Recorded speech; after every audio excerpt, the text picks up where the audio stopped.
Rhymes in Life with your host, the one, the only, Lionel K. McDonald Jr. Let's go!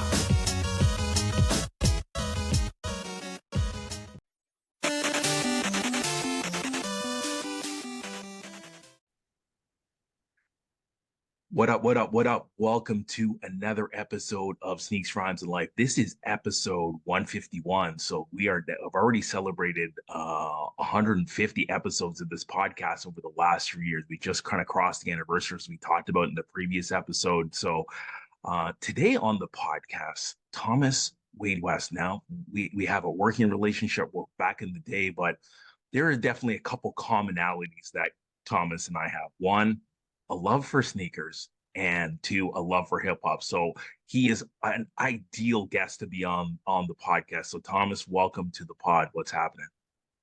Thanks for having me, man. Yeah, we've been talking about this for, like, if you go scroll back on our DMs a little bit, Yeah, it's like, definitely. get you on the podcast, and like, yeah, and so we're happy to be on it, man. Thanks for following up with me and having me here, man. Super excited. I'm glad you could finally be on. This is long overdue. So let's get into it. So we'll flip and I kind of see all the plastic boxes in behind you. So can you share with us what started your love for sneakers? Yeah, such a good question. This was there's probably different moments, but for me it definitely was as a kid and looking up to the cool kids at school. That's what it was. And I'm not gonna say it was because of sport or whatever. That came kind of after. I was like 9 or whatever, and like I always saw, you always look up to the cool kids, the bigger kids, the older kids, right? And so that's when it became like what is that? Like, what are they wearing? What is this all about? Like, what is that shoe? And I'll just tell the really quick story where it all kind of started, but it was, and I didn't even know what the shoe was till years later, but it was the Jordan 13, specifically the He Got Game. And I guess this was like, it would have been around 97 or whatever it was. And I had no idea what the shoe was, but I know that the shoe, the silhouette and the side panel, right, with the indentations, it looks so much like my grandma's couch. Like, a little holes in it. So I remember looking at it and being like, what is that? Like, what is this guy wearing? Right? And like these kids would be wearing at school and playing ball and all this. And I was, and I had no idea what the shoe was for years. Like, and then years later, I realized it's a pair of Jordans, and whatever. So that's where it was like a fascination at the very beginning. And, it's like, you didn't have shoes as a kid. Like, that wasn't really a thing. It was a very utilitarian purpose gym shoe. Like, that's it. So I wasn't able to explore this till later, but it was like, whoa. So that's probably where it kind of started. And then it just kind of grew from there, so.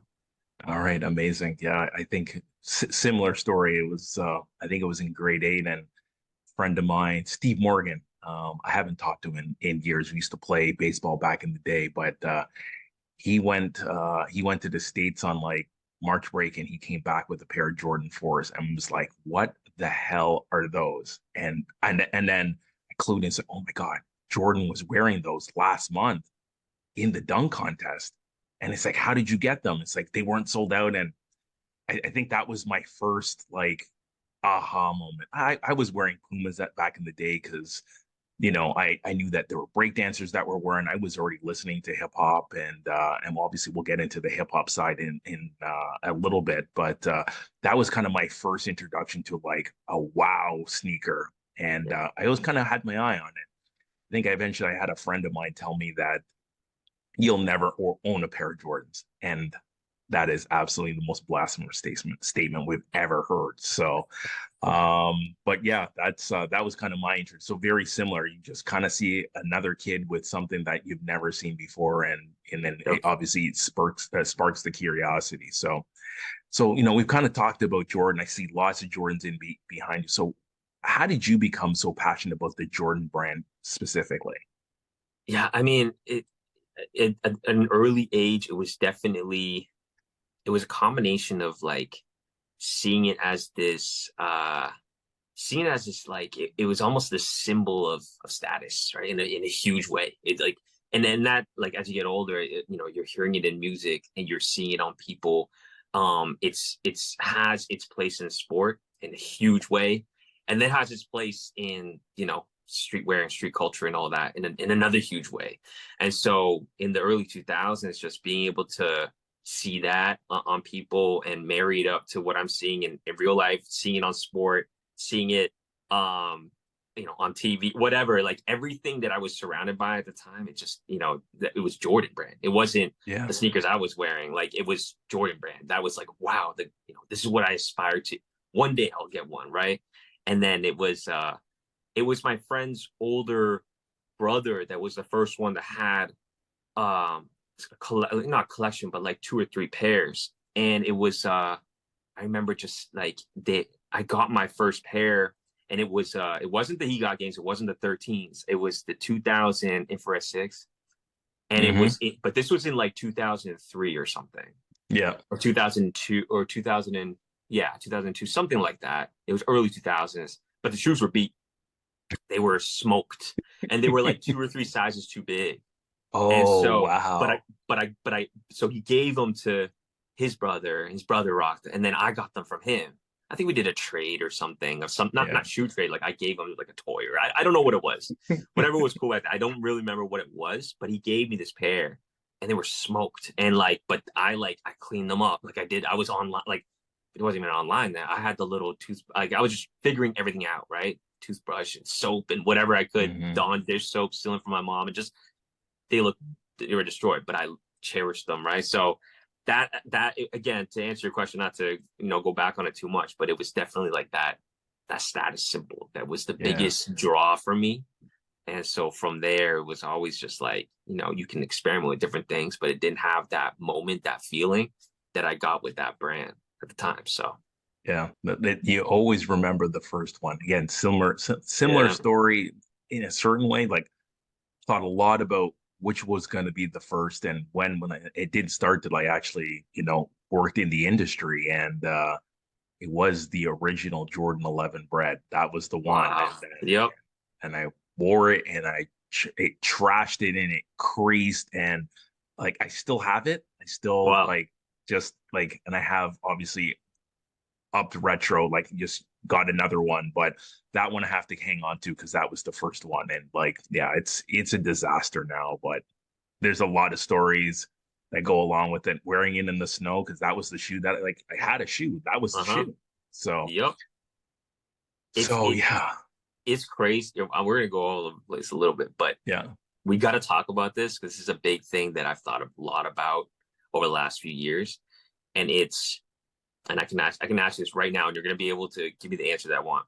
Every shoe back then, you could tell a story about how you got it, who you got it from, when you got it. For me, it was every single shoe I could tell you. You could pull up any shoe. You know, when I first was getting into it, like pre 2011 or something, or 2010, and I could tell you, 2014, like before that, I could tell you everything about the shoe, where I got it, who I got it from, how much I paid for it, all these things, right? And that was also a huge part of the interest in sneaker collecting as a whole as well. Yeah, it was a real piece of like, you would be on. I grew up in the West End, right? I was in Etobicoke, so I'd get on the bus, get onto the subway, take that to Scarborough, then take that little that mini train's gone now, right? The RT is no more. Rest in peace, RT. Rest in peace, RT. But you take that, you go whatever. You're all over the place in the city, and you're meeting someone, and you're in like, I was able to tell you about all these things because I would meet someone off a forum, and I would be able to tell you exactly this forum username, right, of the shoe that I got because we did this cool trade. And now I can't do that with any of my shoes. Like any of my shoes in the past 10 years, probably 10 years. Or no, it's not the same. 5 years. Yeah. There's no story. It's just they showed up. Yeah, you got it because it got delivered, or you know, you won a raffle, you showed up, you picked it up, and that was the end of it. And there was no urgency to get your hands on it. There was no waiting. There was no 100%. Any of that. The anticipation leading up to getting it, that feeling is often like so much greater and better than when you actually have it. Then you open up, you're like, oh, you know what I mean? Oh, okay, cool. I'll wear these. Eventually put them aside, you know, with everything else like that. And then you're like, oh man. That's a little bit, and I continuously feel this, and I continue to remind myself that's like the consumption piece. I don't need to do it anymore, Yeah. but I miss that Yeah. the early. I miss that feeling of Yeah. getting it and doing all of the things before I got it, and then when I got it, it just felt so much cooler to have it. I don't Yeah. know, man. That's a part that's missing, Yeah. right, in a big way. But It's because of the internet and, Mhm. the resale market and so many other things. Like, it takes away the hunt. Mhm. Like, I think that is one of the biggest pieces That's it. of, call it the OGs or the older sneaker collectors or enthusiasts or whatever they want to be called, because sometimes they hate being called a sneakerhead. But the hunt, because you just couldn't go to the internet, click a couple buttons and buy it based on how much it costs. You had to research who was going to have it. You're going to be in line. If you didn't get it, then you were going to have to trade something that you did have for Yeah. something in order to get that one. So yeah, like I've gone to Detroit, I've gone to Buffalo. Yep. I still remember, we were talking about a hunt. I really wanted white cement fours, and Foot Locker Young Street had them. And I literally had to, like, they told me they had one and they had one in my size. I literally jumped on the RT. We're going the other direction now. We're jumped on the RT, went to Kennedy, down to Young and Bloor, went to the store. It was the last pair they had. I bought it. Like, I literally put it in the backpack because I was worried it was gonna get jumped. Yep. Went back home and I like treasured the shoe. Still have it. Yep. The midsole is starting to crack now a little bit. I have a re-up, but I cherish this shoe because I was able to get it. Jordan 4 is my favorite shoe, and that's why that one means so much, because I literally dropped everything I was doing to go Mhm. and get this shoe Mhm. on a Saturday night in the bus. Like, the store was open until 9. I got there at about 7:45 after they told me at 7 o'clock that they had it. I found a way to get to the mall or get downtown in like 45, 50 minutes to buy the shoe. This is 1999. Yeah. Yeah. Yeah. You're OG calling Nike. the phones, using Yeah. the cord phone. You're calling up. There's no texting. There's just like No. fingers No. crossed. I gotta bust my ass to get down there Yeah. and get them, and just hope they're there. And that's You it. got it. And there was the time, right? You had to do it tonight. I don't care. Yeah. I'll just order Yeah. it tomorrow, or I'll just pay X. It wasn't. No. I remember it being like ridiculous when I saw someone selling something on Nike Talk for more than what they pay for it. It was and absurd. And the comments were like, "You're crazy. Like, you're not. Like, you're never gonna sell this. Like, you're crazy." And it was Yeah. just like a little bit over what retail was, Yeah. but it was still. I remember being like, "That's crazy. This guy's crazy. Like, there's something Yeah. wrong with her." And I would have never I would have honestly never guessed. Like, Yeah. but it is what it is. Yeah. And here we are now, as we kind of lead into the next question. For a long time, Jordan and Nike like literally own the entire market. And I still obviously think that they have a huge play in it, but now we have, other brands, emerging, and I think the sneaker market is so diversified. I think partially because of COVID and the law of supply and demand, and Nike wasn't available, so people went in other routes because they could get their hands on that. So maybe you can kind of share, some of the brands that have either reemerged in your collection, or some of the brands you've been now turned to in the last couple of years, as the sneaker market is diversified as it has ever been. Yeah, that's a good question. I was always pretty one-dimensional, pretty boring, like in terms of what I collected early on. It was purely Jordan and purely Nike basketball. Like, that's it. There wasn't really anything else, just because that was like my interest, and a little bit of SB because I experimented. I like skateboarding for like a hot second, and I sucked at it. And so I did. That was a quick like summer in and out. Like, okay, you're not good. Don't wear the SB or whatever. And so I never experimented that much with other brands until recently, and it would have been within the last. This is 2024. Would have been the last like 7 years or so. So around 2017, 2018, and no, it would have been like 2019. And it was New Balance for the most part. So New Balance, it was always, man, like you know this too. Like you wouldn't have been caught wearing New Balance back in the day. It just wasn't a thing, at least Yeah. from what I remember. You know, there was never a point where you would be wearing that shoe or that brand. And I think there was a couple different things. One for sure, I am not immune to the hype on social media and these awesome collaborations and all that. And, you know, I think a lot of that stuff has become cool in a sense, at least to what I see. I'm like, wow, this is cool. There's something about it. And so I want to experiment a little bit with it. And I will say the comfort on some of these new models are really good. Like I think I never really got into, you know more about this than I do. I can't speak too much on like Air Max stuff. I know Air Max super comfy. I have a few pair or whatever, but these New Balance shoes are super comfortable. I don't know that much about the brand. I have like 4 or 5 pairs or whatever, but I really have worn, like, if I know I'm going for a really long walk, you know, I might have to bring out the New Balance for that reason. My wife, you know my wife pretty well too. It's funny, we all worked together at one point, but she was always a New Balance. Someone is into New Balance. And I'll just share this really quickly. And she collected New Balance in high school. Weird. Nobody did that. And so she has her old New Balance from back in like 07, like no, before that, 03, whatever. And she has her old New Balance and old J's and all that. And I'm like, how do you feel? Because you were always clowned for wearing this brand, and now everyone's wearing. You know what I mean? And she's like, I don't really care. But I would be like, you know, and it's so there's a certain, I think one, it's like as you get older, maybe your taste change a little bit, you know. 2, as you get older, you need comfort a little bit more. Yeah. I just, my feet hurt in a lot of J's now, I'll be honest with you. Like I can wear them a little bit, you know, that's it. But I think New Balance has been doing good stuff, great collaborations. Some of their stuff looks really cool, and it's comfortable, you know. So I think that definitely New Balance is the one that for me definitely comes to top of mind. But I would tell you, like, I was on New Balance like 05, 06, 07. Okay. Like I was on 574, like not sorry about what I 990. said earlier then. Yeah, so I was on that, and it's like I think I was at the point that I just said I'm going to diversify a little bit. There will be a little Adidas. So that there were some early Sambas. There were definitely some superstars. There was an NBA collaboration. They had like all 30 NBA teams. So definitely I had a Knicks one, and obviously to represent Toronto, I had a Raptors one. But I think definitely New Balance 574 was the one. But I think then in more recent years, now we've seen 990 in so many iterations. People love the version 6. I hate it. I like version 2 and 3 and 4.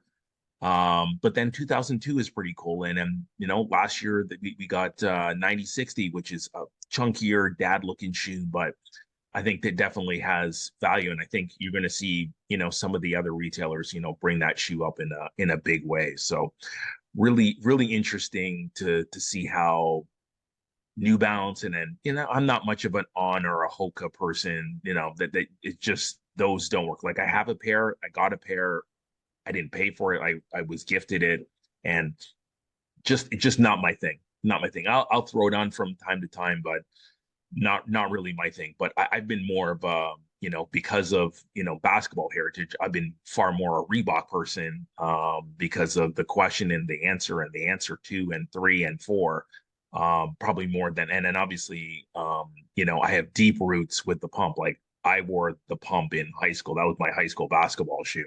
I had to steal my dad's pair, and then the next year I had to buy my own pair. So D Brown had my imagination totally captured in high school. Like Reebok was bigger than Nike was in those days. So I have a pair. When I see you next time, I gotta show you. I have a pair of the OG Pumps. Okay. They're just sitting in my room, like back home. But the one thing I did want to say is Reebok, and I bought the retros of the questions and the answers when they came out, and they didn't have the same tech as the OGs. They didn't have any of the same stuff. No Hexalite on or something. No Hexalite or anything. I was like, Yeah. But I mean, again, why would they pay for the tech if they know the customer that's buying it probably doesn't care that much? Yeah. You know what I mean? Unless there's someone that actually was around that, you know, like yourself, that was wearing it and really hooping it in and doing all that. So, you know, but yeah, no, that's cool, man. I mean, it's sorry that I said people were clowning New Balance. Maybe it was just No. people I was around at that time, Yeah. or what I thought about the brand. But it varies. I mean, it's definitely a cool brand, and I think Yeah. there was like there definitely for me like not to rant a little bit, but there's a little bit of like sneaker snobbery, I guess to a certain extent, where I would just be Yes, there is. so infatuated with Jordan. Like, and thinking now, who cares? Like, I really shouldn't have, but I really was just so fixated on that brand. And now it's thinking back on how I thought about the brand, it's a little bit weird. And I Yeah. probably shouldn't have thought that way, but that's just how I was. Like when I was younger, that's just how I was. So it's different, but Yeah, definitely, definitely. So obviously, you know, we are still smack in the middle of winter. The weather keeps going up and down like a yo-yo. So talk to us about what does the winter rotation look like for you? What do you wear when it comes to the winter? Like, so hey, it's been pretty cold. It's you know, there's no snow. You got to deal with a little bit of salt, but like what do you break out? Like, or do you break out the borderline, the full arsenal? Are there certain ones that you just can't wear? Like, what does it look like for you?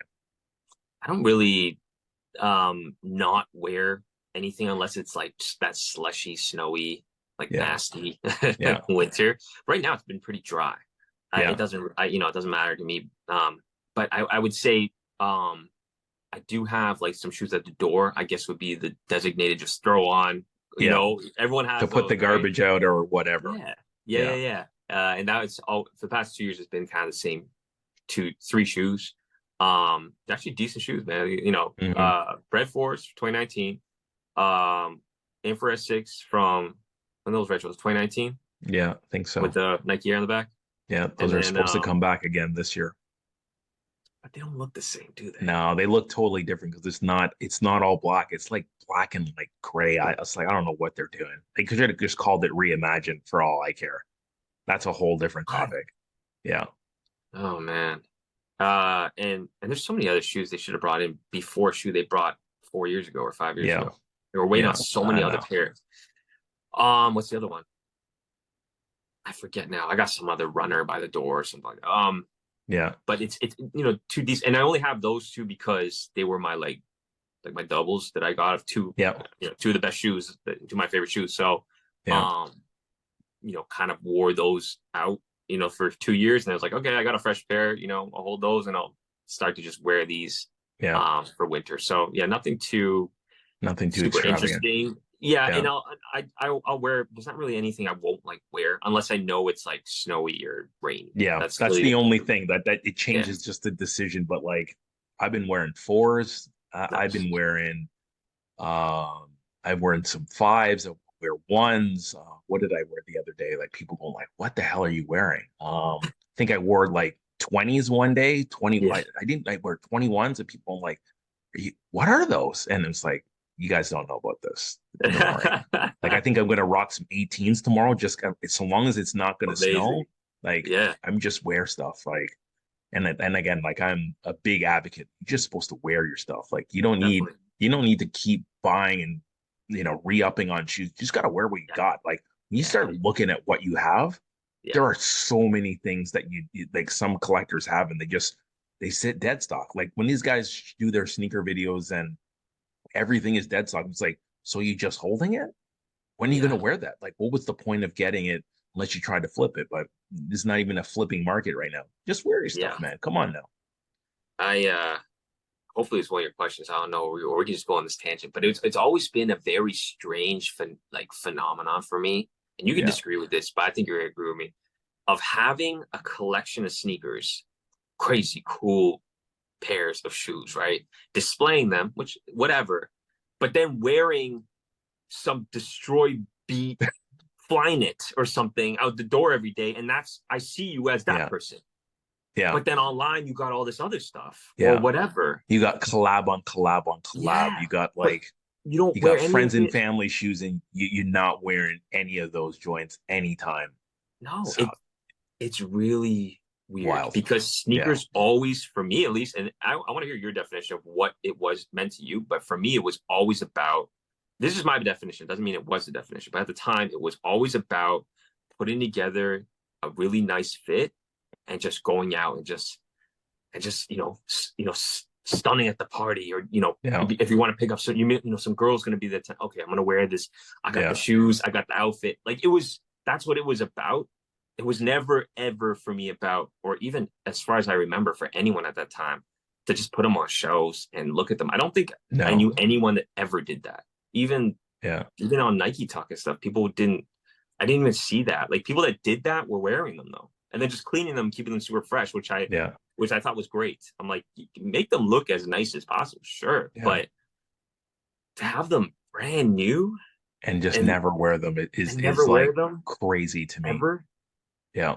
I saw something on Reddit earlier today, and I think I commented on it because the guy had like 30, or he was only a Jordan 3 guy, and he had like 40, at least 40 pairs, Yeah. all on these like beautiful shelves displayed in his living room around his TV.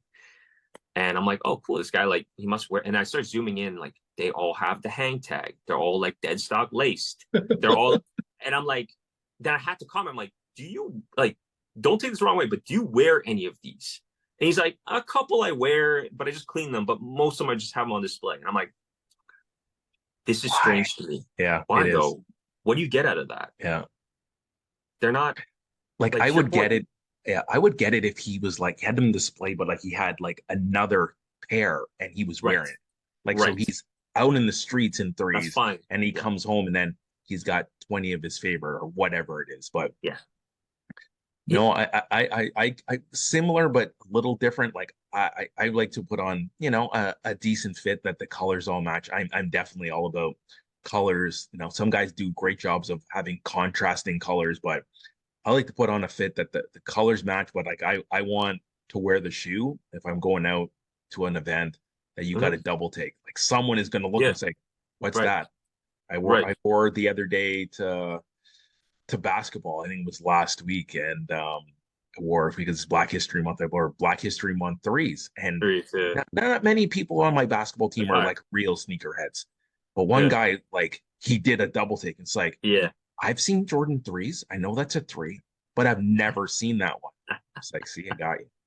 It's like Black History Month 3. It's February. Yeah. This is why I'm wearing it. You have to. And it's going like, wow, okay, you got it like that. It's like, you damn right I do. So it's funny when you wear them, you always know in the back of your head, you're like, most people aren't going to appreciate this, but there's going to be one guy that does, or one person that it's all does, for the one guy that catches what you got on. So all right. So hey, you mentioned a couple you got at the door, and I'm sure those are in the top 5, but maybe give us your top 5 favorite sneakers. Top five all time. Super tough, because I feel like a few of them rotate. Or maybe even just give me top 5 that you have. Maybe that can narrow it down a little bit. Yep. So, and we're from a slightly different era, but it was always for me about the Grail shoe and all this stuff. Like, Grail shoe was always, I'll say it was Jordan 11. Jordan 11. Jordan 11. If you had that Space Jam Concord Brett, like you had that little trifecta. Yeah, you had whatever, if you had the Columbias or other stuff. But this is like in that time frame of like late 2000s or whatever it was, around the Concord, I think 2009 when they retroed, right? That would have been 2009. It was around that time, and leading up to that, if you had Jordan 11s, like you were the man, like you had, that was it, right? So that was always a very big, impactful sneaker silhouette for me. Definitely the Concord 11s got to be in there. Brett 11s, I'll put in there, and I'll tell you a story about them, but probably later, because I feel you're going to ask about a sneaker story or something. So that's going to be in there. He got Game 13s because of the story that I mentioned at the very beginning. Infrared 6, again, first sneaker I got, so has to be up there. They're really nice. Man, I love the Jordan 6. That's a beautiful shoe. Yeah. I guess Black Cement 3. Classic. Another classic. Okay. Yeah. Yeah, no, those are all top tier choices. Oh, I think mine changes all the time. The only one that doesn't change, Black Cement 4. They call it bread. I call it Black Cement because that's what it says on the OG box. Yep. That's number 1. Probably you got White Cement 4, White Cement 3, Band 1, and then the 5th one is kind of up for debate. It could be Diamond Turf, it could be Reebok Question, but that would probably easily round out the 5. I know there's other ones, Bread 11, because that was the first one. low key most underrated shoe is playoff 14. I love the 14. I play ball in the 14 on a Right. regular basis, but not many people give it like an aesthetically like give it some love. So Yeah. I think there's lots, but I quickly would give you that as the top five. Now you kind of alluded to it either. Give us a sneaker story other than one that you've given us already. This is a You've good given one. us some gems already. Yeah, this is a good one. I love telling this one. I was in school doing like post grad, like more school after I got my bachelor's degree, and I was in Waterloo. Okay, and this was in 2012, 11 and 12, like around there. So I there was a small little shop there, and at this point, Jordan 11, the Jordan 11 hype was already there, and people were going crazy, and there was lineups right in December and all that, and I knew that I was like, what's my best shot getting this bread 11? The 2012 drop, right? So I was like, okay, this small little shop here, it's Waterloo, Ontario, right? Small little city, right? There can't be much happening here. I'm gonna get a pair. So I remember I had a little essay. I had to submit that online. I submitted that, and I late like midnight, I left the library and I went straight to this store. And it was not straight. I went at like 2 in the morning. So still fairly early. The shop opens at 11 a.m.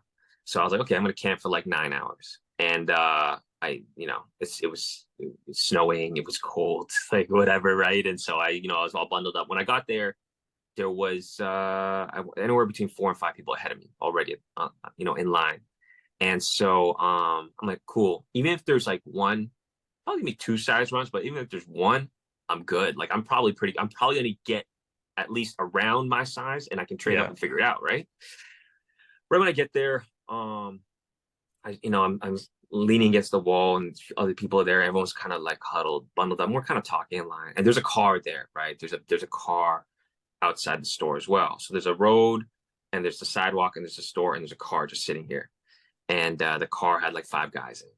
And the car, they have the lights on. They're sitting there.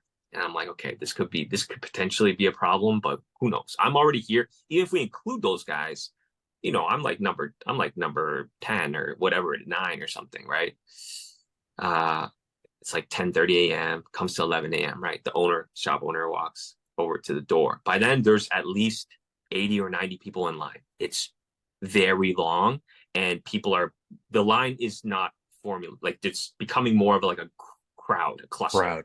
But I'm like in there. I'm like, no, I'm getting my pair, like, and shop owner comes, and these guys come out the car, and these guys like wanted problems. Like they didn't care about anything. Everyone was being very nice, but these guys went right to the front.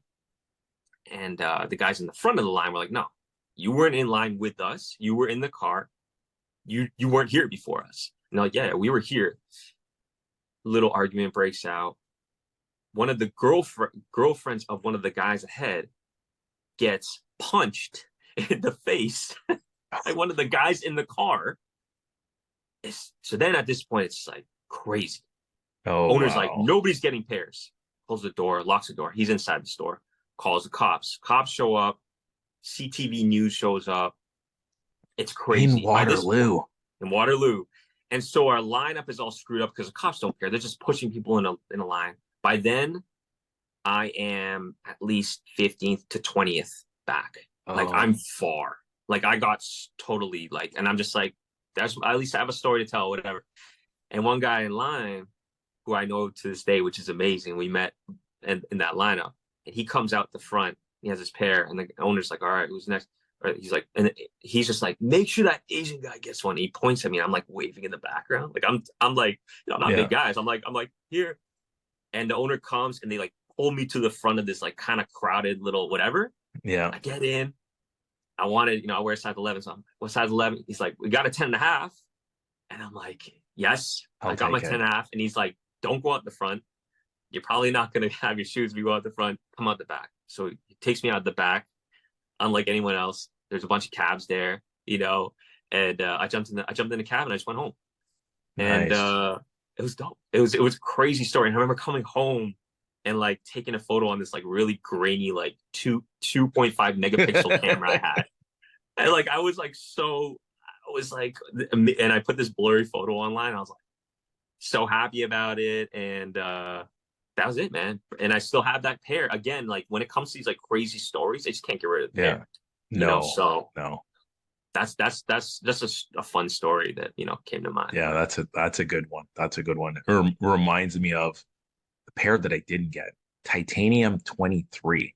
Oh, I got in line and they said, no, we don't have any more. There was just like there, how it was 23 spots in the globe, and each store had 23 pairs, but they had already pulled like 16 pair, or pulled like what was it? They pulled like 7 pairs. So there was only 16. We show up, me and my boy Norm, and we're like 19th in line. And we waited we're there a day before.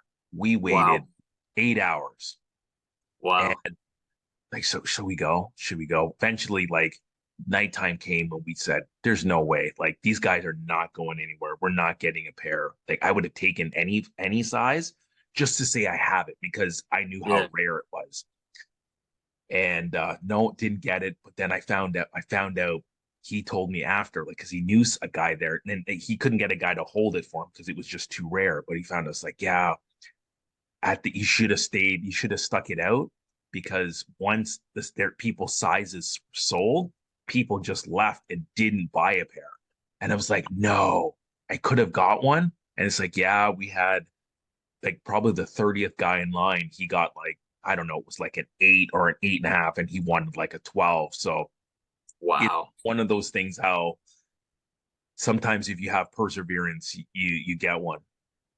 I had the perseverance. I remember in Chicago, was there for like I would won a work contest, and I was in Chicago and got in line. This is like '08 to buy the Olympic. Now, kind of the patent leather Olympic 6. Yeah. It was in line at like 4 a.m. because we had went to the club, and then right from the club directly to line, and we bought it at 9 or 10 a.m. But I still have, again, like a 2.5 grainy picture with like this Jordan t-shirt that's got all of the different championship rings that are on it. It's like Wow. it's iconic, and it's 2008, so everything is oversized. I'm sure that was a double X shirt, and I was probably a large dude. So yeah, those are the days. So as we wrap up kind of the sneaker side, what would be one thing, if you could, change about the game to make it for the better? What would you think? What would be one thing you'd try and change? It's a weird one to like, and I don't want to sound like someone that doesn't like the progression of things, because naturally everything needs to progress. We're going to talk about music, and I feel also I'm stuck in time in music as well. A certain Oh, that's point. okay. I'm going to tell you, Okay. I'm going to give you the pass. That is okay to be stuck in time in music. Okay. Our parents were stuck in time in music True. and never progressed. So don't be stuck in your era. As it relates to sneakers, I feel as though you should be at least open to different things. And so what I'm trying to get at is the whole like putting this monetary value on something that, imagine every single shoe was worth $100, like every single one. What would everyone's collection look like? I asked a friend that the other day, and we would have so much amazing different variety. If we knew that your Jordan 1 was the same price as this Puma, as the same price as this Reebok, same price as Jordan 17, and they were all the same price, and everyone could just put together, curate their own collections that way, what would our collections look like? And it would all be based on our personalities and our interests and all that. So I'm getting at this whole like monetary resale value. If that was never here, and I'm not saying it shouldn't be here, because it's opened up so many great opportunities, I think, for a younger generation to be entrepreneurial and learn about business and do all these cool, awesome things that they can do now. And be able to buy shoes for themselves. And, I think that's really cool, because we never really had that. But I think that not having that would allow people to really think hard about if they really like the shoe or not, because there are some shoes that are worth a ridiculous amount of money that are just ugly shoes. They're just bad shoes. I don't Yeah. know what else to say about it. It's just a Mhm. bad shoe. And if it didn't have the name or the price tag or whatever, it would not, obviously we know this, it would not be a shoe that anyone would really care about. And then when the shoe is overstocked, it's just not a cool shoe anymore, which is bizarre because there's so many amazing pairs that sit on shelves now that I'm like, this is just a good shoe objectively. This is an amazing shoe that everyone probably, but it's like, oh no, it's sitting there on sale. Can't be cool anymore. So I would say if we were to remove that additional monetary value that's very just out of thin air almost a little bit, it doesn't actually mean anything because they're all just rubber and glue end of the day or whatever. Yeah. It could make for a more special sneaker community, which is kind of how I felt before when I first got into it. Yeah. And I do miss that feeling. And I don't want to be someone that is like, oh, these are the days or whatever. Like, it's different now. There's other cool, good things and better things that are happening now too that that we have to be happy about. But there's people that are interested in sneakers that are not actually interested in sneakers, but they're just interested in the money in sneakers, which is fine too. Yeah. But like, there's no way, again, this goes back to that whole like buying a whole bunch and not wearing them, but then just like wanting to sell them or whatever. Does that really mean that you ever really like sneakers? Like, did you really like? You just see it as a means of making money versus actually loving, and that would be mine, right? It'd be like just for people to get back to just the love of wearing sneakers and not just saying you own them, but to wear them. To like I'm all about people just wearing their sneakers, and I know there's so many people that have crazy sneakers, but like you said, people wear the Flyknits, or I'm going to wear just a pair of Superstars, but I got Jordan 1s and I got limited. Like, wear those. Just wear it. Like, forget about how much they cost or how much, you had to pay resale to get the shoe. Like, if you love the shoe, then just wear it. Like, it's not to be meant to be a trophy. And I get it. Like, it's not like a collector card where you can't wear it. Like, sneakers are shoes. That's what they are initially. And I think the closer we can get to, or how the market can shift that people actually wear what they have, I think, it will only bring more interest because people will create shoes for people to wear. And collaborations will happen to see it on people's feet. Now, there are the rare people that do wear them, but a lot of them, they're sitting in people's collection waiting to be resold or waiting, oh, this is like a stock and I'm going to make some money on it. So, right. I don't even see people really wearing shoes when I go outside, like cool, good sneakers. I just see, and I know everyone has sneakers and it's up to them. It's their choice to wear them or not, I guess, it's up to them. But wouldn't life just be a little bit better if you were wearing those really cool shoes out? I think so. But let's change gear again. Let's change gears here and flip over to the hip hop side. So, that's the other, significant commonality that we have is there is a passion. And again, for those looking on YouTube, you can subscribe on YouTube. You can also, see it on or view it or listen to the episode on Apple. You can definitely get it on Spotify and many other platforms. But if you're looking on YouTube, you'd see over my shoulder a plethora of CDs that I still have. There are still records and tapes also in this house of mine that I share with my lovely wife and my daughter and my dog. But music is a big influence for both of us. So maybe you could share with us, some of your favorite artists. I think, we both share a passion for hip hop and rap music specifically. Maybe just give us some insights into your rap world. Yeah, for sure. Are you gonna ask about like stories about how I got? Sure. We can get into that too. We can get into that too. I mean, that would kind of preface kind of the music that I got into. It was I think if I had to, even now, like what I'm listening to now, it still just goes back to pretty much New York, hip hop, like New York rappers, right? First album I ever got, and I'll answer your question really quickly. First time I ever got was Mos Def Black on Both Sides. That was my first CD album that I was able to buy with my own money. So definitely up there, favorite rappers all time. Favorite rappers I still listen to now, Mos Def, obviously Biggie, J, Nas, Big L, still a lot of old Big L, Pete Rock, Mobb Deep, Gangstar. I mean, there's just so many, but a lot of it's like New York, Yeah, yeah. kind of Boom Bap New rappers. York, For sure. you're listening to Pete Rock, or you listen to Primo, or you're listening to Right. whoever is producing. Yeah, that's a lot of similar stuff. Like, again, I'm a little older, so like, and I still remember, you know, back in middle school, someone somehow got Run DMC Raising Hell, and like literally everyone got to take it home for one night to dub it and then bring it back for the next person. So we all had it. And then I think the album that really grabbed me was the second album they passed around, which was LL Cool J's Radio.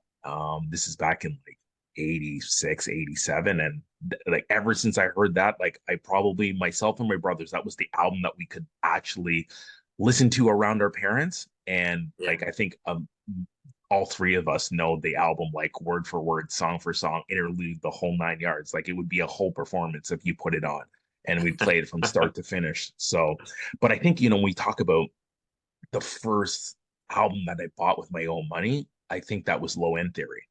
Okay. And Nice. that's what kind of started it. And it was on tape, and then it proceeded. And it's like, oh well, they had another album that I didn't even know about.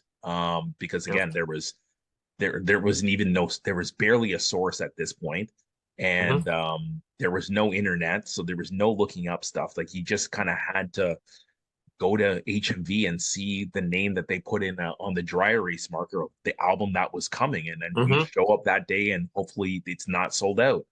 And then I still remember like the high school days of, you have to run the gauntlet, as I called it. So you had to show up at tracks, then you go to play the record, then you go to HMV 333 Yonge Street, then you go to Sam the Record Man, because that's probably the store that's got the least. And then if one HMV sold out, maybe you end up in Eaton Center to that HMV, because it had some obscure things that was different than the big one on the street. And yeah, then you get on the subway and head back to Scarborough. So that's how it used to roll.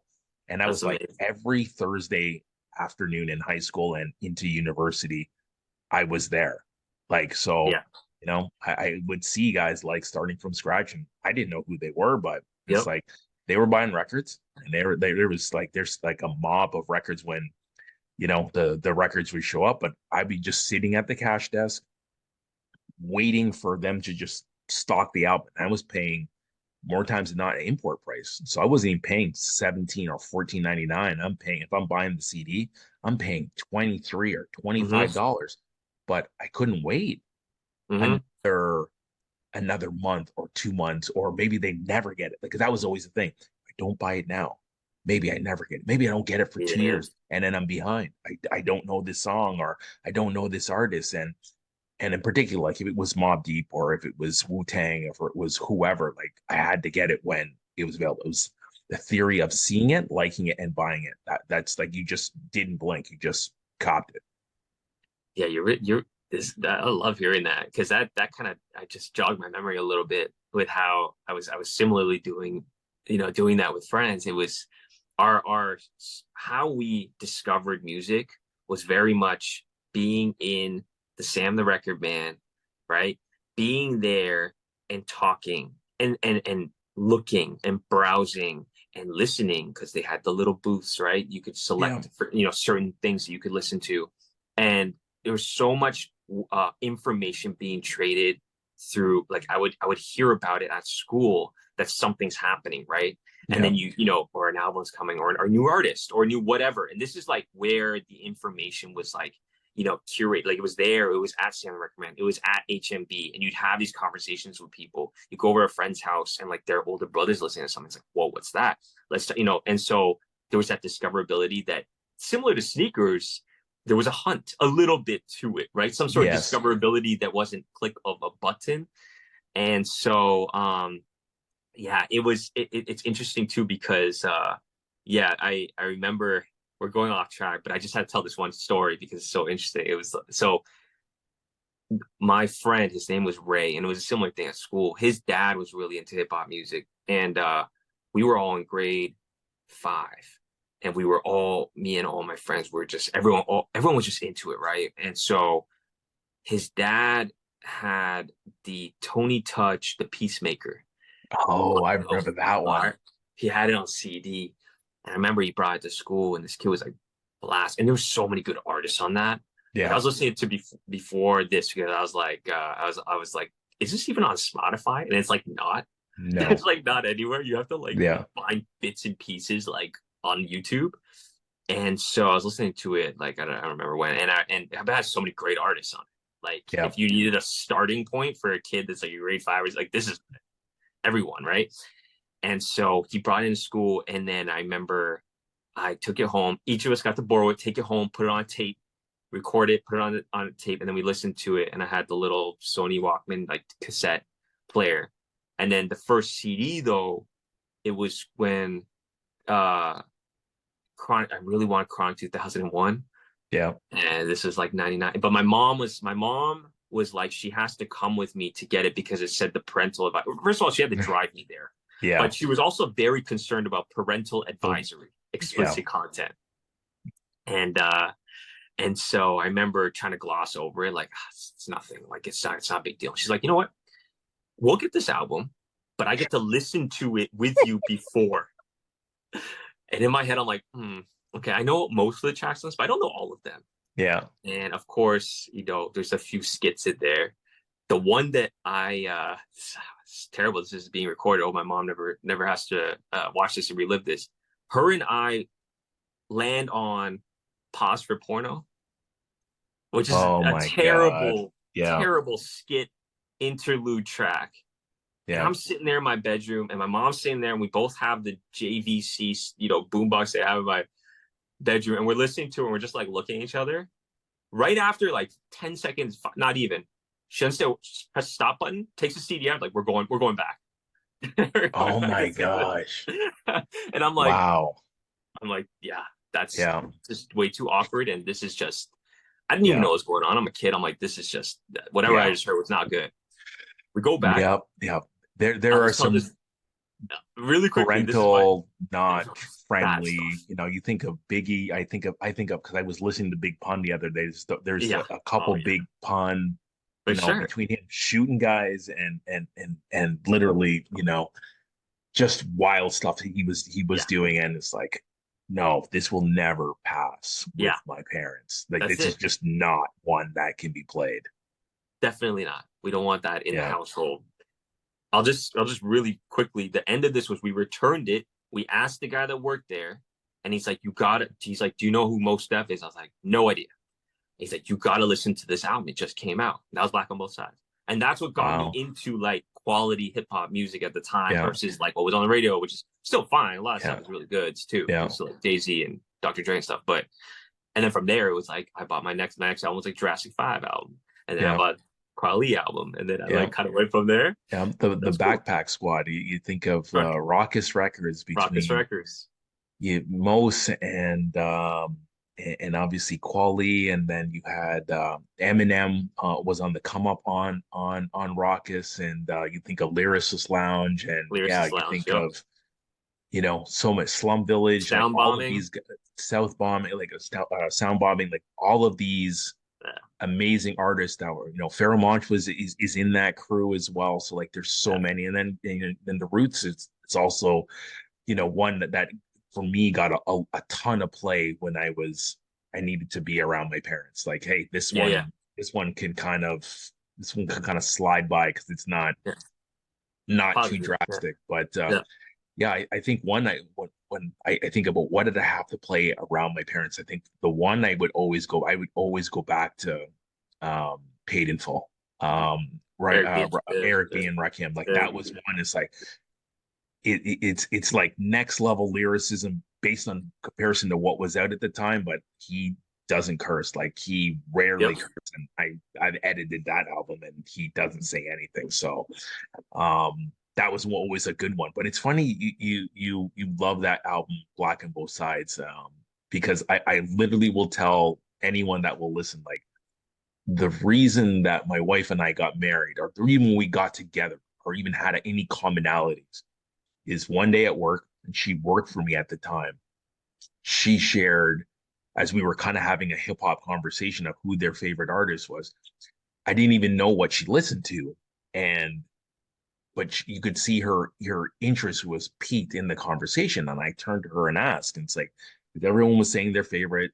Someone said Jay-Z, few people did, few people said Nas. We obviously there was a divide in this in at work, and she said Mos Def, and it was really, and it's like, tell me what you know about Mos Def, and not that it was a challenge, but it was like is it to me at that time it was an obscure choice.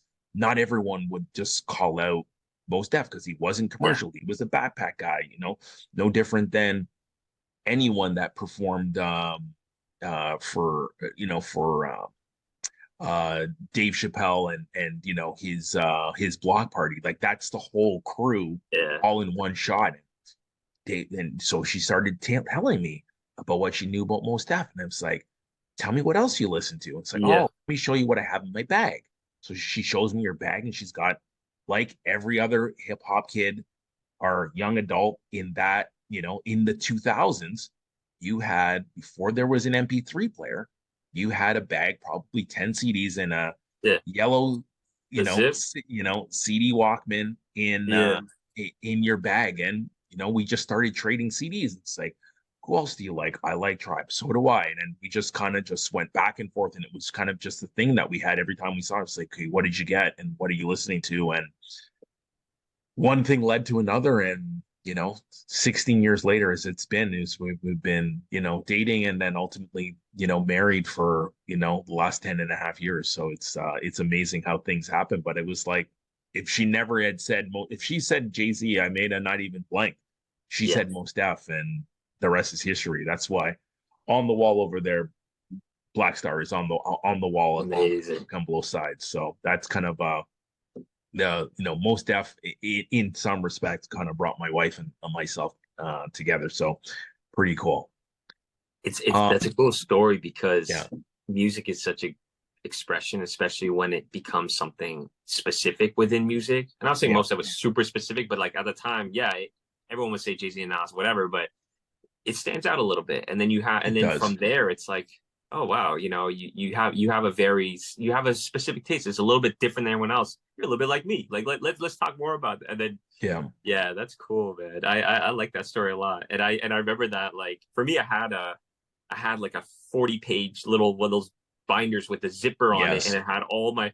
Now I'm sorry, but I had all the burnt CDs in it because you got to do what you got to do sometimes. I know you had to do it on a few of them. I didn't have, definitely a good chunk of them, but yeah, and yeah, man, that's memories. I still have all those CDs somewhere, man. I gotta go back and get that, but that's crazy. So who are you listening to today? Is it the same guys? Terrible question to ask me. Yeah. For the most part, yeah. I mean, these days, sometimes it's not even really, I don't know. I find that in the gym or when I'm just like want to listen to music, there's so many of my, like, it's kind of weird now. You might be the same way as me, but like there's certain songs that I never liked on an album, and I just still can't listen to this day, and I can't even tell you what they are, but I can listen to the album and I can, like, and you'll know word for word every single song for and then you'll just get to a certain time. Yeah, I'm always going to skip this because I always have. Yeah, you always sometimes have. You might force yourself 10 years later to listen to it, be like, oh wow, this is actually a great track. I don't know what I was thinking. I don't really listen to as many artists within the last year as I do like producers, I guess, because just because that's helping me navigate through a sound that I like, I guess. That's what I started doing after I got very uninterested with music after like 2005. I guess it was 2004. Like any new music after that, and I continued to listen to just whatever. And actually, because I got into hip hop in like 1999 or 98, like it was around those 2 years, I had so much to dig into in the 90s, and that's what took over the next 3 or 4 or 5 years. And that was like what I was. So it was new to me, but it wasn't really new. Yeah. And then after that, the sound obviously was changing in the early 2000s, and I was still listening to 90s stuff. And then some of the same kind of like similar sound still somewhat progressed a little bit with certain artists. And then what I was doing was really enjoying, like, the drum, like DJ Premier drums, like the way he Yeah. like his actual production. So from then I was able to be like, okay, this is a newer artist, but it's produced by Premier. Cool. And I can start to like enjoy that. And so that's what kind of allowed me to keep a loose kind of thread to newer music that wasn't radio music, but it was still associated with like a certain sound that I still liked that was starting Yeah. to become a little bit different, I guess you could say. So producer wise, I don't know, man. Still Premiere stuff for sure. If I have to just shuffle something on Spotify, it's just an easy one to just go like Mm-hmm. that's the Premiere or whatever, right? I was telling you about this on Instagram too. Like I never really, and you know, Alchemist's been around forever, but I never really listened to that much like Alchemist. Okay, no, that's a lie because he did a ton of stuff with Mobb Deep, but his stuff now with newer artists, I've been kind of getting into as well. And we spoke a bit about this with some of the Griselda Records artists, and like that would be loosely kind of the newer stuff that I'm listening to. But I know I'm ranting, but it's still old stuff, man. It's still old stuff. Old Gangstar I was just listening to today. Like just you know. There normally is a gateway, and sometimes it is the producer that provides the gateway or the platform that you listen to newer guys. And yeah, I would definitely say I'm on the Griselda train. I'm more Benny the Butcher than anyone else. Like if I could keep one, I would only keep Benny. Like the other two guys could Conway and Machine could easily disappear. And I know that's a bold statement for in 2024 because so many people love the entire, the entire clique, but I'm really a Benny the Butcher guy per se. And then there's a few other new guys that I do like. I like certain J. Cole songs. I definitely would say there's other guys. Freddie Gibbs is another one that is, more on than he is off. There's the occasional Logic song, but even for me, like Logic has put out like almost 10 albums, but I still go back to only the first one. The first one is the one I play start to finish. And the other ones, it's like, well, I'll play 2 songs from this one, maybe. And I won't even remember. If I think of Logic, I will just go back to the first album and play that one from beginning to end. So yeah, I think new music is still unique, and at the same time, there are some nuances. Like you even think of like, what's happened in recent recent weeks with Killer Mike winning 3 Grammys and then obviously getting arrested. But that's neither here nor there. But I was never really a Killer Mike fan. I was more of a Run the Jewels fan that I would listen to because they had a feel of 90s hip hop. There was an element to the sound of it, even though, and like, you think of Killer Mike, like Killer Mike doesn't sound like Outkast, doesn't sound like a guy from the South or Atlanta. He sounds more like he could have been somewhere close to New York, and then even the production kind of gives you a New Yorkish feel. Now, it's not that I hate West Coast, and there are many West Coast artists that I do like, but particularly like I also like the ones that are not traditional, G-funk sounding. Like I like Souls of Mischief, I like Farside, I like Alcoholics. Like I would say I would take that over, with the exception of maybe Doggy Style, I would take that over almost any other album that's from the West. But they're all still from the same era. And I think what keeps me engaged in new music is when these guys release new music. And what does that look like? And how does it sound? And how much, not necessarily does it compare to the other one, but how have they evolved? So like I would still listen to a guy like Common. I would still listen to, there's a couple cool albums that are supposed to, land this year. I think it's unique collaborations. I think we were talking about on Instagram, like Havoc and Method Man are supposed to do an album. Common and Pete Rock are supposed to do an album. So these are creative collaborations. We still pray that we'd ever get this Nas and DJ Premier album that would one day come to be like, they teased us 15 years ago on Rap Pages, and they kind of show up in pictures. And it's like every time you see them together in the comments, it's like, so are we ever going to get the album? Is it ever going to come out? Do you have tracks?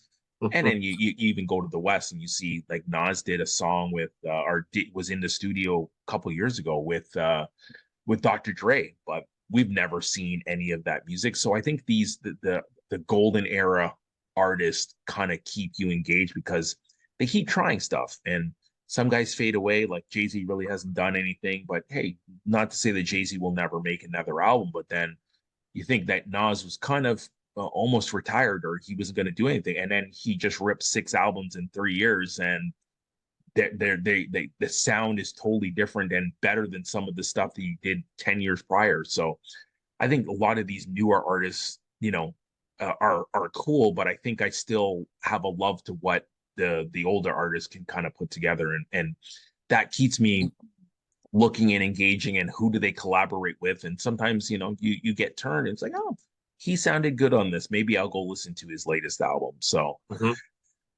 it's go ahead. I was just gonna say, it's just interesting how an artist that you were extremely, you're very interested in the 90s or early 2000s, you can still really tap into their music and appreciate a completely new sound that is now really in line with what music has become now within that genre.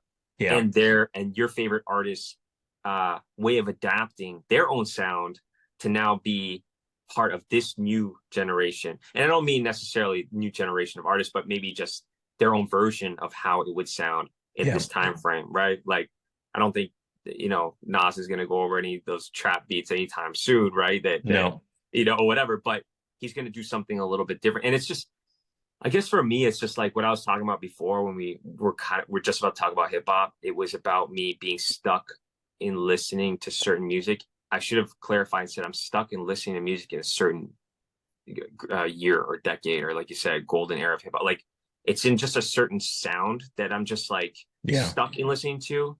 And not to take away anything from those artists that are still doing something different now, but I haven't been able to really, and that's my own problem, because I just assume that I'm going to be hearing that version of the artist from when I loved them then now, and I'm not. And it's never really going to happen ever. No. Because I think you really have to qualify that they're artists, and they like to evolve, and they like to change. And hey, people have gone through, hey, we got the first 3 Kanye albums and everyone loved them. And then we got 808s, and then it was mixed reviews. Some people still think it's the best album he's ever done. And other people, like myself, absolutely hate it, and I'll never play it again. And then you get, you get Common that, he did 3-4 albums in a row, and they had a certain sound to them once he kind of refined his sound after Resurrection. And then he did Electric Circus. My wife loves it and I hate it, and I'll never listen to it unless she's in the car. But that's the play of artists, because they try to do new things, like no different than, it's interesting now you're hearing Andre 3000. He did like a flute album, which people were disappointed. So where's the rapping? It's like, you didn't listen. He was not going to rap. But now he's talking about, it would be cool to now go back in the booth, find some, producers that I would like to work with, and at 48, give you my perspective and actually rap on an album. And it's not like he can't rap.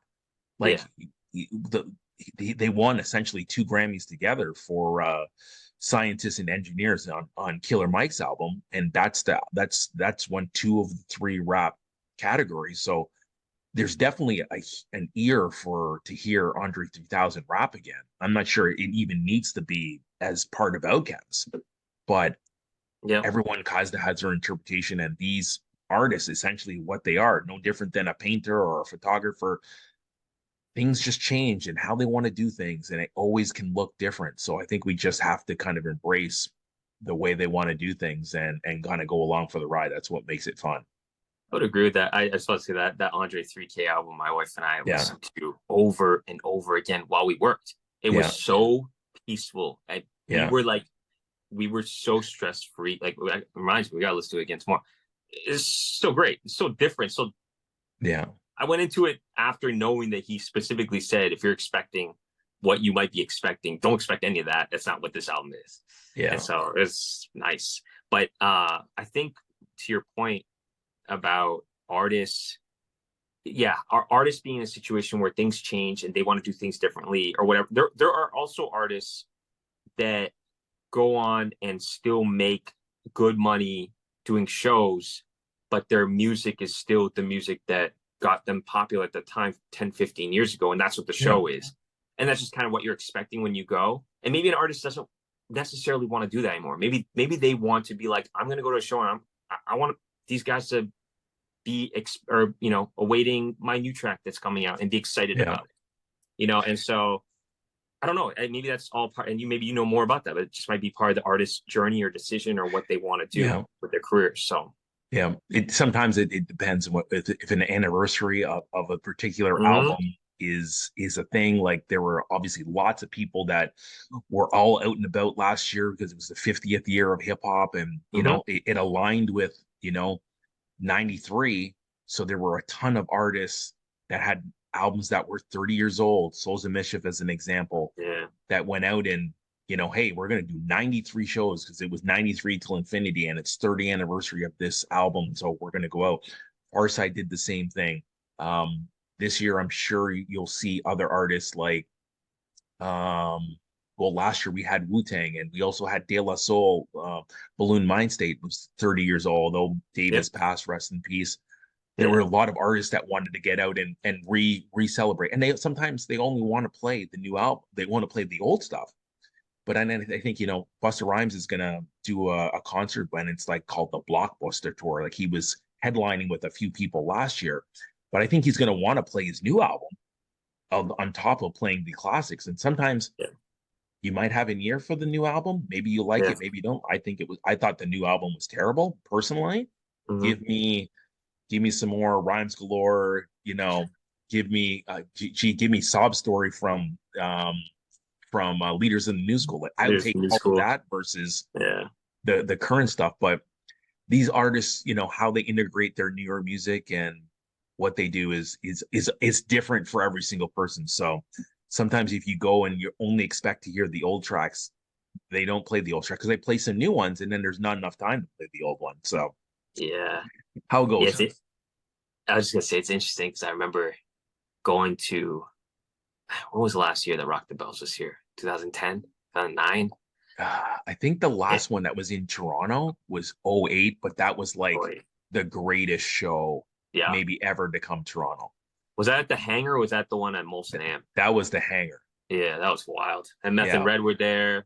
Was Rakim there? Or no? Yeah. Rakim was there. Tribe Called Quest was the closer. Tribe was there. Yeah. Nas was there. KRS-One was there. De La was like, I almost like ran out of energy because I remember De La came on at 3:00 and they played Stakes Are High, and I literally emptied the tank, and it's like, how am I going to make it to even? How am I even going to make it to Eric B and Rakim? And it was really just Rakim at that time because we're still on Splitsville. But yeah, it was so many people. I still remember, when Tribe came on, and probably a couple acts before, Mos Def had already been on, and then we're off on the left side of the stage, and then we turn around and Mos Def is behind us, behind the barricade, and it was like he was like doing his thing like anyone else's. So that's cool, man. So are you a big concert goer? Not really. Like that. That was one of my favorite concerts. That would have been it. The last one. I remember I was right in the middle, and me and my friend were there at the very beginning, the morning, and we didn't leave until the very end. We were so dehydrated. And we had to drink. At the end, we ran to the washer to drink the water for the sink, and they put it on hot. They want people drinking water from there. It's boiling hot water. But I remember Meth and Red. Was that a Meth? Yeah, it was Meth. He jumped, did a little stage dive or whatever, and he landed right in front of me, and I was like kind of holding him. Right there. I remember that. And I was like right there. I was like 5-6 rows from the front or whatever. It's so cool. But I brought up Rock the Bells because like you kind of expected all the bangers, like all the old, and you got them all. You got them all. You got every single thing that you were there for, and they presented. It was so amazing. It was great. But concert wise, I think you're about to ask something like that. I am not a concert goer anymore, man. I have not been to a concert in a long time. I don't even really remember. It would have been like Opera House. I think I went to see. I don't even know, man. It would have been. I don't even remember who I saw. I remember seeing Pharoah Monch like 10 years ago. That's the last. That's my favorite venue, though. Opera House is my favorite. It's like it's my go-to venue. Like if it's anyone, like, and I who did I see last year? I saw, and I am the opposite. Like I love concerts. I love seeing the artists in live. if there's an opportunity to engage or meet the artist, I think it's Yeah. I think it's always an added bonus.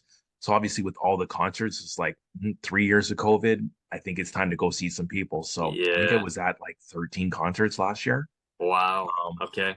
yeah, I went to Detroit for a concert. It was like Legends concert. It was KRS One. It was Rakim. It was Slick Rick. It was Nice. Dougie Fresh. It was EPMD. So it was like Oh the wow. Legend show. But I Yeah. think the Opera House show it was Ghostface and Oh yeah. um I heard about that show. Yeah. Yeah. Sheik Luke showed She. up and he Oh, was nice. there and it was amazing. It was amazing. Damn, So that's let crazy. as we're on the home stretch of this podcast. So let's play our favorite game when we talk about artists. We call it this or that. So I'm gonna give you two artists. Tell me the artist that you would choose as being your favorite between the two. So Jay-Z or Nas. It always has to be asked, which camp are you in? You gotta leave this one till the end. This is like No, this is how it you're gonna gets. start It off with gets something crazy. How do people usually like? Do I have to give some answers as to no. why? Just give us rapid fire who you're Oh, it's choosing. rapid fire. Yeah. This one's honestly changed twice for me over the Wow. years, man. It's crazy. It started as Nas. It went to Jay-Z in maybe 5 years ago. I just Mhm. was on a huge Jay-Z kick. I was listening to everything Jay-Z, and I think I was just really not feeling anything Nas was putting out lately or whatever. And I just was like, undisputed, this guy, like, this is it. But now I've been listening to a lot of Nas, and I'm like, oh yeah, this is why. So it's Yeah. Nas. Great. Yeah. All right. I think I know the answer to this one, but Pharoah Monch or Mos Def? Love Pharoah Monch, but it's gotta be Mos Def. Yeah. All right. What about Biggie versus Black Thought? That's a tough one too. Yeah. I'll go with Biggie just because, yeah, I mean, lyricist wise, Black Thought's a bit animal. Guy's insane. Like, I remember listening to even The Web. The Web's like 8 minutes of straight. Like, he just goes off. Yeah. Her just being like, yeah, he's incredible. I'm gonna go with Biggie though, just because of just it's that time frame. It was just like it just brings me back to like getting into hip hop music. I feel you. We talked about him earlier, but Big L or Big Pun? Another tough one. Love Big Pun. Yeah. It's gotta be Big L though, man. Yeah. Those punchline bars, man, they always got me. Exactly. Common or Quali? I know you're a Common fan, big Common fan. I am not as big a Common fan as you. I liked a lot of his stuff. I just am a big Quali fan in general, right? So go Quali. Yeah. Are we gonna do yours after too, or like how many I'll give you mine, and I'll give you mine rapid fire. Mobb Deep or MOP? Another tough one, but Mobb Deep. Okay. Yep. First Family. Yeah. First Family, MOP. Wu-Tang or NWA? I think I know the answer. I think I know this the one's answer. easy to me, so yeah, Wu-Tang. Yeah. Yeah. Okay. Rough Riders or Dipset?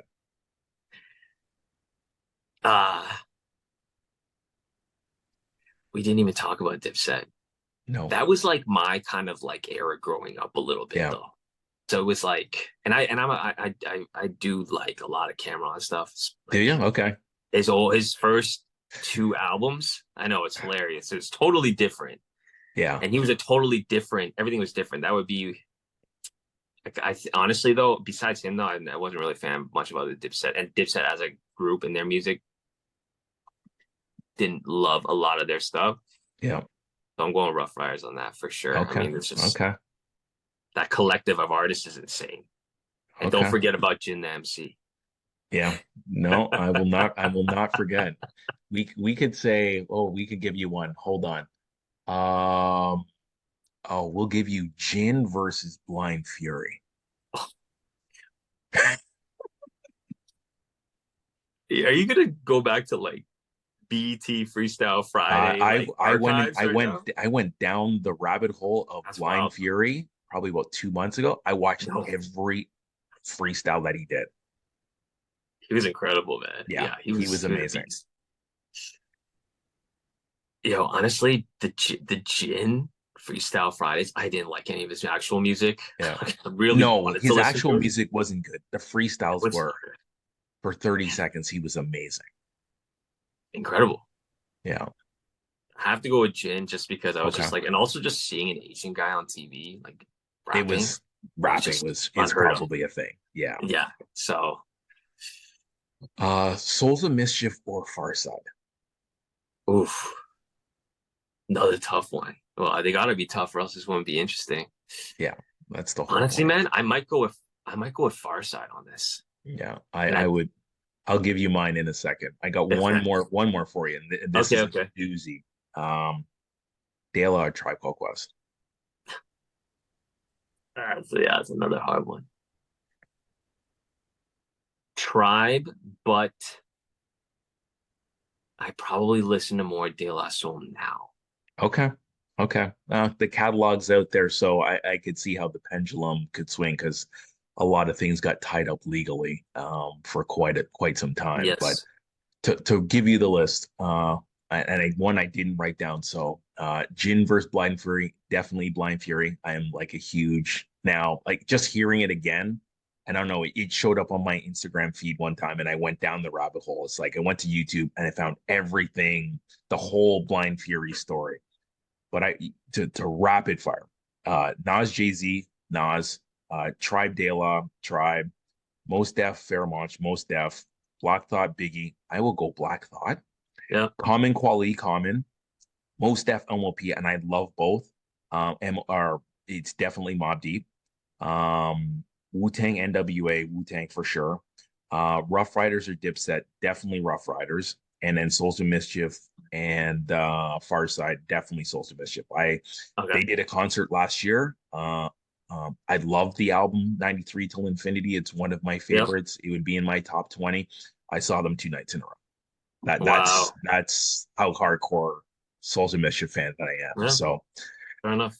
all right. So as we were wrapping up now, we did talk about some interesting collaborations. And I know you kind of shared already that you kind of are stuck in your era, but is there an album that you're anticipating hearing in 2024? Something that is new?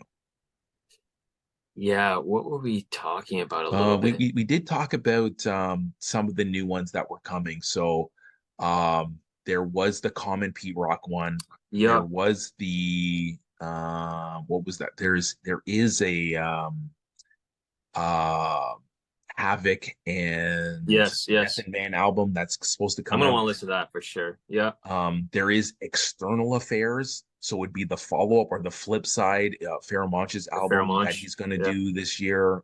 So that's definitely an anticipated one. If you're a Lil Wayne fan, we're supposed to get, I don't know where we are, Carter 6, Carter okay, 7. So that there's okay. going to be another one of those this year. But I think those are some of the, if Yeah, the you're more bigger of a ones. boom bap golden era Yeah, person, those are some of the things. I don't know if you know, like I think if you like Griselda, you kind of know of Mac Homie that they're supposed to do an yeah, album over Dilla Beats at some yeah. I heard of point this yes. year. So That I would be think good. those are some of the ones that I would look at. You know, I've listened to obviously Kanye's album just for content to see if it was any good because I would hate to say that there was a graduation or a college dropout version of a new album that he came out and I just didn't listen to it. Vultures don't like it. Vultures 2 and 3 are supposed to come out in the next couple months. I will listen, but I'm not really anticipating that it's going to be any different than the first album. Like I don't Yeah, think we're going to get those first three Kanye albums are absolutely amazing. And then I think 808's kind of ruined it for me. I think there was some Life of Pablo I thought was really good. And I did see him in concert, and he is an amazing performer overall. Like the light show was at ACC before it became Scotiabank. So I think there's some things I still listen to Ye, but it's only give me the old Kanye, and I don't want anything to do with the new Kanye. yeah. I feel you on that. You know, I didn't even listen to his last album. So I was gonna yeah, ask you if it you're was not good, and missing you tell me. much. You're not Okay. missing much. I hate that I'm listening to stuff just to say that I listened to it to be like, yeah, yeah, I heard that, so I can have Yeah. something to say in conversation. but I don't actually really want to listen to it at all. Yeah, that's a big problem. All the albums you mentioned, I'm gonna have to check out. I mean, to be honest, you kind of put me on all the new stuff. I've really just been really out of the loop on new stuff. I'm gonna be honest with you. I probably gotta do some catching up. On some stuff. I will check those out for sure. I think, yeah, I don't know, man. I'm very lost on what's, if I'm being honest with you, on what's new. And there is some lack of excitement, which I'm hoping to change, because sometimes, to your point, this might go back to concerts. Anytime I went to a concert and I heard a song that I wasn't really that into or I didn't know, I definitely listened to it after. Yeah. And I really enjoyed it. So that might change things. There's something about a live performance that changed things a lot. So I might have to go with you to a concert this year or something like that to really kind of experience that again. But no, man. Yeah, sometimes it takes you down a rabbit hole of, it's like, oh, I didn't even know that song, or where did that song come from? And you see other people around you like rapping it word for word. It's like, how did I totally fly by that one? You know, you're pulling out Shazam to figure out what the hell song that is. And I think it, you know, I think when we were talking about before we even started recording is sometimes you get stuck in an era. And I would tell you myself, I go back to the same era. I go back to, call it like 86 to 95 on constant. Like I could stay between 92 and 95 and not really hear anything else. And I would probably be okay with it. Although there's other things that I do want to hear. Like that's like my default. Like I have one playlist that is like it's my rock. It's my go-to. It's called the 40 tape. So I took my 40 favorite albums and I just randomly, I picked, like, I started with 10, then it was another 10. And then I just started picking only one song per album, but it ended up being 40 songs from 40 albums. And I will just play that. And I know that will put me in a very good space because I like every single one of those songs and I curated it myself. But I think that there is so many, you know, you have your old artists that are doing newer stuff, and then you have newer artists that are trying to find their own lane and what music sounds like. I think when we were talking about it earlier, think of our parents and our parents, their parents. They got stuck in era. Like I remember, like when I was a kid, my dad listened to Bob Marley and my dad listened to disco, and he didn't listen to anything else. Like he didn't care what was coming. I think the only thing that kind of broke through, like in his like older adult life, was like Michael Jackson. Like when Thriller came out, like that was okay. Now I can accept that album as being part of my era, even though it was really my era, not his. But I think it's fine to say, hey, you know, you're going to be on your porch in 40 years, and it's like, yeah, you remember this group Mobb Deep? Let me tell you, that Havoc, he had some beats. Let me tell you. Like you could be the old cousin Willie that would sit on the porch, and like you'd be on the stoop and you'd be telling the grandkids, like, there was this group Mobb Deep and they also work with this guy Alchemist, and they just like made music like you'll never hear anymore. Eras get stuck in the eras that they love. And again, like your most formative years are your late teens and early 20s into, you know, maybe your 30s. So there's nothing wrong to say that this is what you listen to. I think I have, you know, I've accepted and listened to, because I like the culture and how it's evolving, to hear other things. But I still, like you, I still default to go back to, it's like, didn't like that stretch. I'm going to come back here and stay in my comfort zone. But then I'll go back and listen to someone else, and then I also go forward. And I think even when you hope that today's fan, you know, Generation Z, or even Generation Alpha, they hear, you know, who is this Method Man guy, or who is Black Thought freestyling for 8 minutes on Funkmaster Flex? Let me go find out the original Roots album, Organics, or Do You Want More from 95 or 93. You hope that time travel would happen backward. It doesn't happen. Like you don't hear kids talking about, oh yeah, I heard this guy, and he shouts out this guy is his influence. I'll go listen to his influence.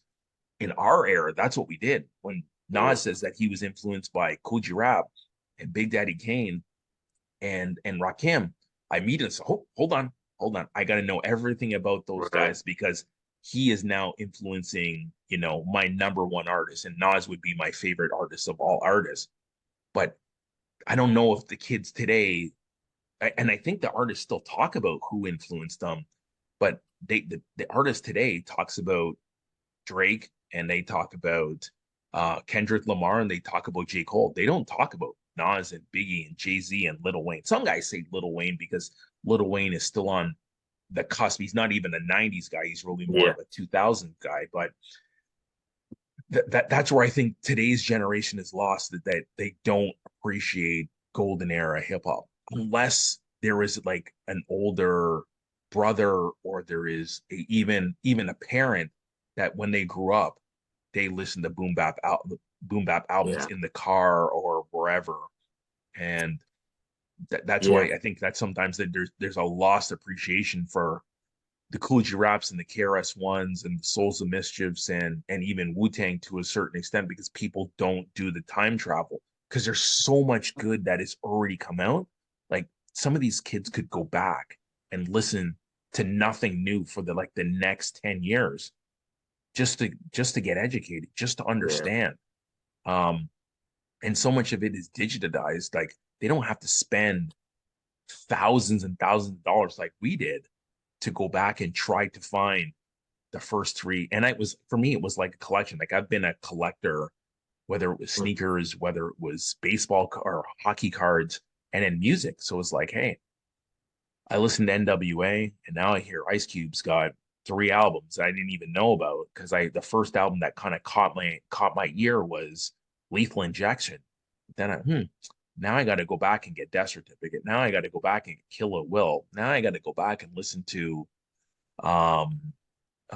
Straight Outta Compton. It's like, oh wait, they broke up. Where did the other guys go? And like Yeah. the kids don't do this deep dive in how do you connect the dots. Like there's so much history in 50 years and connections that it's unfortunate that maybe some do, but not enough do to really appreciate the stories that are told of how the culture has grown and existed for 50 years and why hip hop right now is the most influential culture because rap music ends up in every commercial. If they play one genre of music, do they play country or do they play pop? No, they'll probably play some form of rap with a DJ or 808s or whatever the genre is. So it would be really, if they were to change one thing in hip hop, it's like, hey, you gotta qualify some people and they gotta take a history lesson and go learn something about how hip hop used to be and how it all started. And I think there was some of that happened with the 50th year of hip hop, but you don't hear kids talk about it because it goes through one year and right out the other one. So Yeah, I agree with that. I would say that, and that you did an amazing job of breaking it all down. I find that when I listen to new music now, or when I'm exposed to music now on social media apps and stuff, it seems incredibly like disposable in the sense that I'm hearing snippets of songs in things, not the full song. So there, and then those are continuously those snippets are just what you hear all the time in all of these different videos. So then I don't even know the song. I just know this, not even snippet. 8 bars of this song, and that's what everyone loves, and they just suddenly love it. And then tomorrow there's going to be a new trending song. On top of that, it's so easy to make an album, make music.